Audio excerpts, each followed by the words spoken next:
Hello and welcome to my channel. Well, this is not necessarily about this particular device, but it's more about what I've done to basically upgrade this.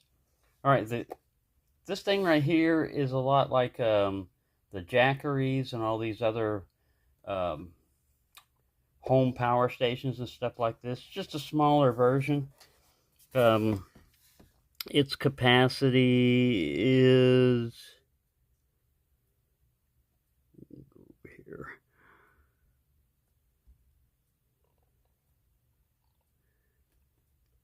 13.2 amp hours, 146 watt hours.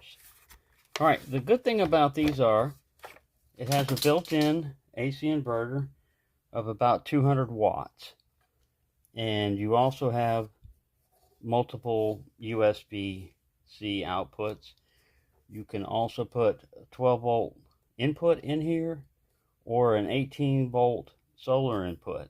So you have two different ways of recharging this thing back.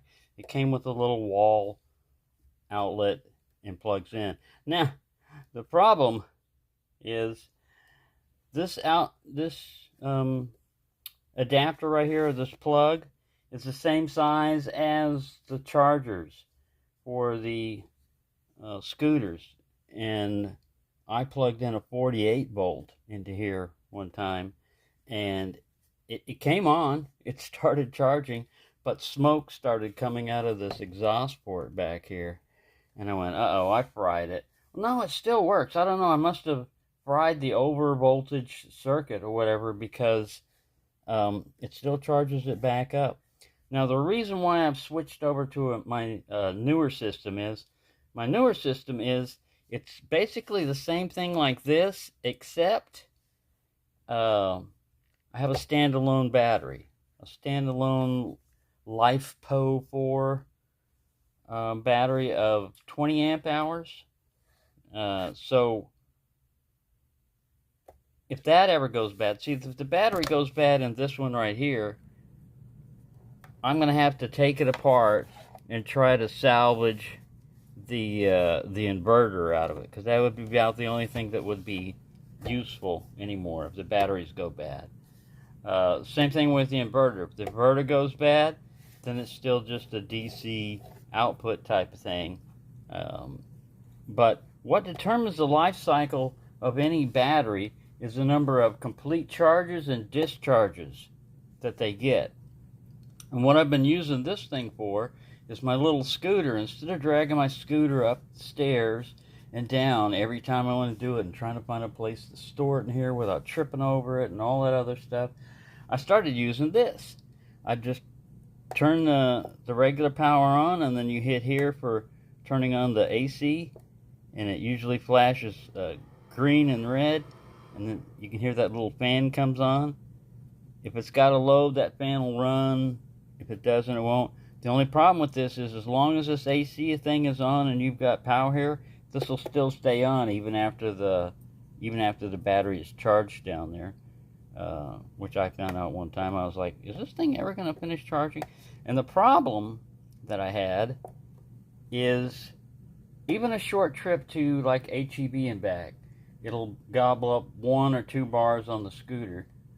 And to bring it back up to full charge, I usually need at least 2, sometimes 3 complete discharges of this thing to bring it back up to charge. So I'm putting a lot of extra. I like this item. It's compact. The good thing about it is, for a little scooter and everything else, it's an emergency backup. If you bring your charger with you and you run out of juice or whatever, as long as you've got this thing in your charge controller, you can charge your scooter back up, or your bike or whatever it is that you're using. And it can extend your range. It doesn't weigh that much. The battery that I got alone down there weighs like about 4.5 to 5 pounds. And the inverter itself, I've got basically about $100 worth of equipment in that down there. So I'm kind of keeping an eye on it ever since people have been down there messing around the bike and breaking the rocks that I have that's holding the tarps down. They're up to no good. I don't want to. I put it out of the way. I'll put a video up of what I did down there. But the good thing about that is my system is expandable. I can add up to 4 more of those batteries in parallel to give me, 100 amp hours? No, 80. 4 times 2 is 8. 80 amp hours worth of battery capacity. And I can get that whenever I can afford the battery. Like this one was like about almost $50 just for the battery.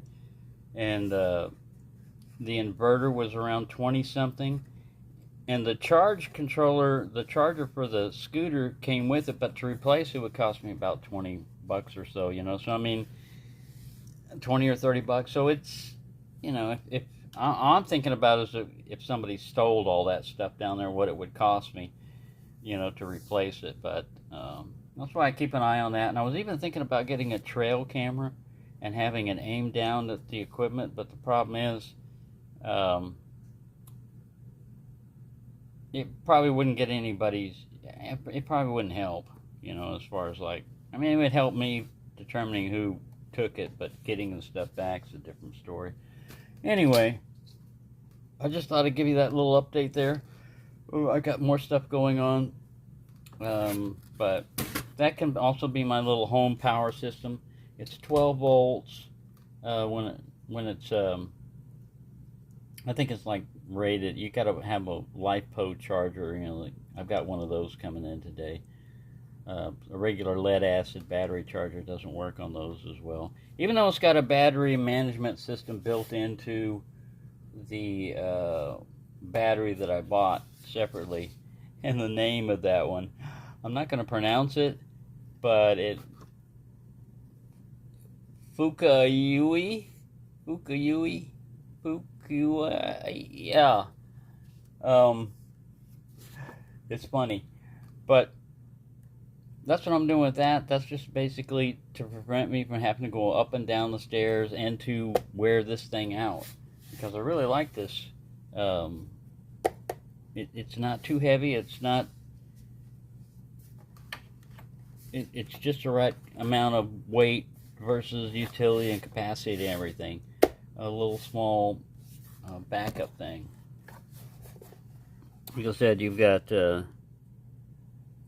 input 15 volts, 2 amps, output 5 volt, 3 amps, AC output 200 watts, 110 volts, DC output 12 volts, 10 amps, capacity 146 1, 11 volts, lithium ion.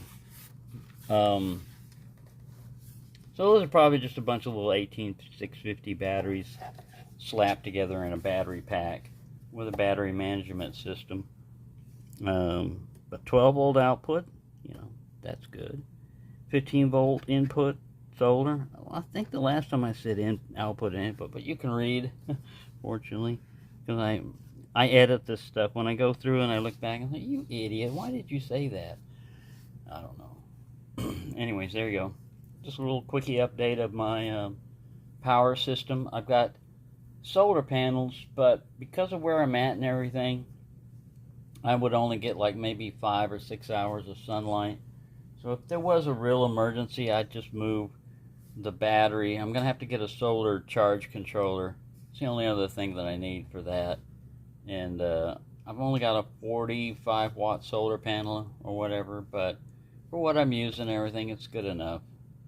And I've got a lot of smaller ones. Anyways, that's just a little update. And thank you for watching, and have a nice day.